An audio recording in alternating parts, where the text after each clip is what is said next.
Hi, I'm Melissa from SoGoSurvey. If you think professional development is just a nice to have, probably you want to think again.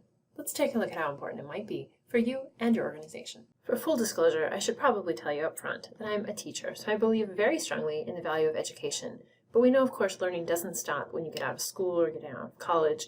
Learning is something that should be lifelong, and smart organizations that invest in personal development will see benefits for both their individuals and their organizations.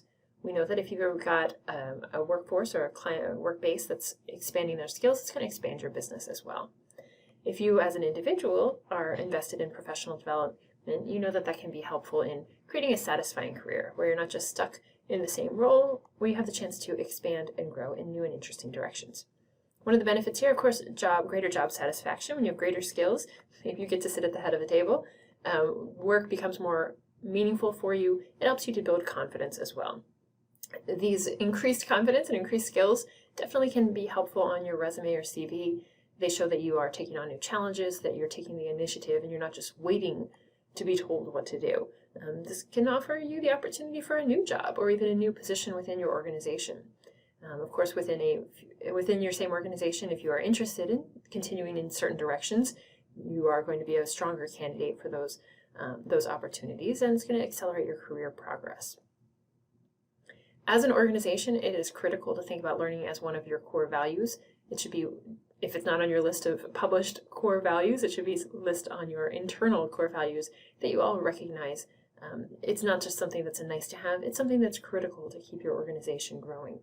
One of the things that we'll see, of course, is higher business income per employee. When people have better skills, they make stronger decisions, and that has a high level of impact on your company's profits. It's also really great for recruiting and retention. When you can show that you as an organization are invested in employees, those employees are more likely to feel valued, more likely to join in the first place, and more likely to stick around. Innovation and growth are critical, of course.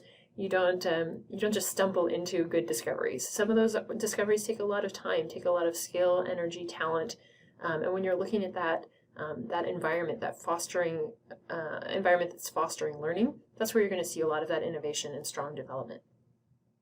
If you're interested in boosting your career, it's a smart way to do that, to take some initiative yourself as well too.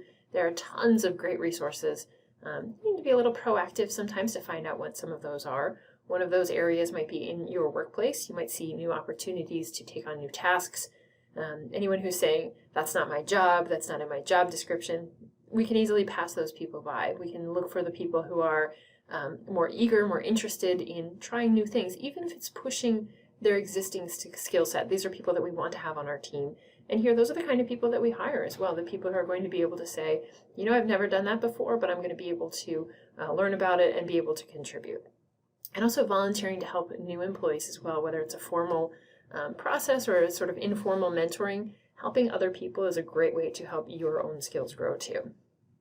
Outside the workplace, of course, there are plenty of opportunities to pick up new knowledge, to read, to write, to connect, to look for those opportunities to grow.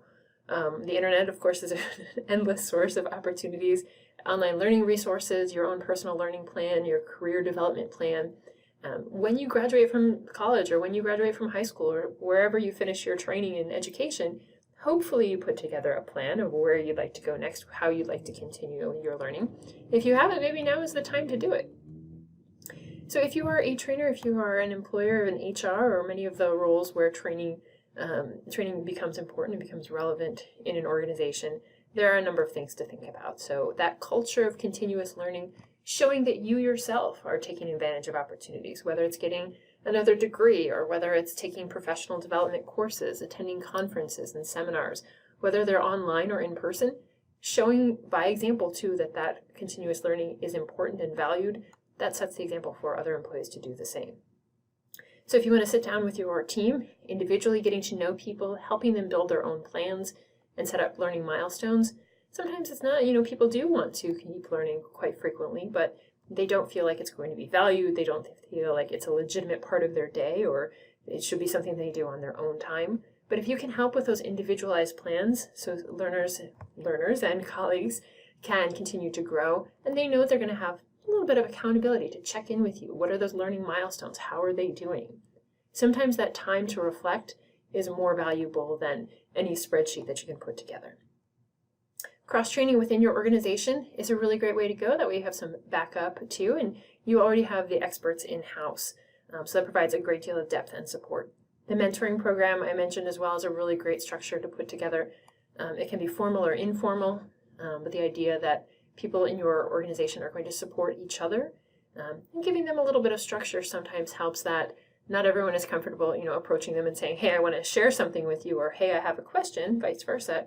But sometimes that little bit of structure is almost like assigned seating. Well, we have to do this, so let's see what we get into, or what benefits we can have. So people have almost an excuse to sit next to each other for a little bit. Training in context is really important, being able to say in a meeting, hey, so-and-so was at this conference and she learned this. Tell us more about that. That's great. Being able to share things that are relevant to the organizational goals, where your path is, maybe your product development, if you want to know, down the road we're interested in developing this kind of tool, who can help find out more about that. It doesn't have to be expensive. It's definitely an investment. You can be creative. There are lots and lots of ways to invest in your staff. It doesn't need to be seen as a terrible investment that's too expensive for your budget. It is something that is available to everyone. So targeted training efforts, making the most of those, monitoring what you're getting out of it as well too. If you're concerned that some of your leadership team might not see the value in this, being able to monitor the impact of your training based on the areas that you're targeting can definitely show those positive results. And people can say, you know what, I did see an impact. We put that out there, we took a chance, and we are seeing the impact. So you might start with your in-house expertise and definitely check out a lot of those online learning opportunities, because there's a lot that's very cost effective that you can do, and even incentives perhaps too. So development should definitely be the default. This should be a part of your culture, and you will see that it becomes a more organic process. You will see that employees will continue to bring those opportunities forward, either for themselves or for others, and that your entire organization will benefit. So everyone wants to grow, everyone wants to succeed, and together, learning, development, reflection, all these things can make it happen. If you have any other thoughts on this, ideas how you utilize professional development in your organization, we would love to hear from you, so please drop us a note. Thanks so much for joining. We look forward to seeing you again soon. In the meantime, connect with us on social media at SoGoSurvey or visit our website, SoGoSurvey.com. See you next time.